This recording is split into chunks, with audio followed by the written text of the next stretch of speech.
அன்பு இயேசுவின் நாமத்திலே உங்கள் அனைவருக்கும் வாழ்த்துக்கள். இந்த நாளிலே உயிருள்ள வார்த்தை செப்பனியா 3:17. கர்த்தர் உன் நடுவில் இருக்கிறார்.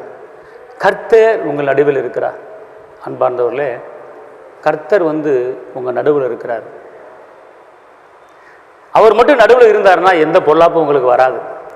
அவர் மட்டும் நடுவில் இருந்தார்னா எந்த பிரச்சனையும் உங்களுக்கு வராது. அவர் மட்டும் நடுவில் இருந்தார்னா உங்களுக்கு எந்த துக்கமும் வராது. கர்த்தர் அப்படிப்பட்ட காரியத்தை செய்கிறாரு. நீங்கள் தனிமையான ஆள் இல்லை, உங்கள் குடும்பத்துக்குள்ள ஏசப்ப உங்கள் பக்கத்தில் இருக்கிறாரு. இன்னைக்கு ஜெயத்தின் வல்லமை, வெற்றியின் வல்லமை, விடுதலையின் வல்லமை, சமாதானத்தின் வல்லமை, இரக்கத்தின் வல்லமை உங்களை தேடி வரப்போது.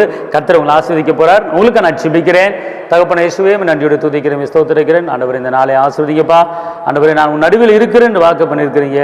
பிள்ளைகளோடு நடுவில் இருங்க தகப்பனே.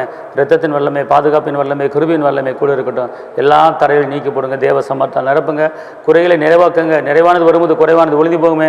நிறைவான ஆசீர்வாதம் ஒவ்வொரு குடும்பத்தை ஆளுகை செய்யட்டும். இயேசுவின் நாமத்தில் பிதாவே, ஆமென். கர்த்தர் உங்களை ஆசீர்வதிப்பார். தேவனுக்கு மகிமை.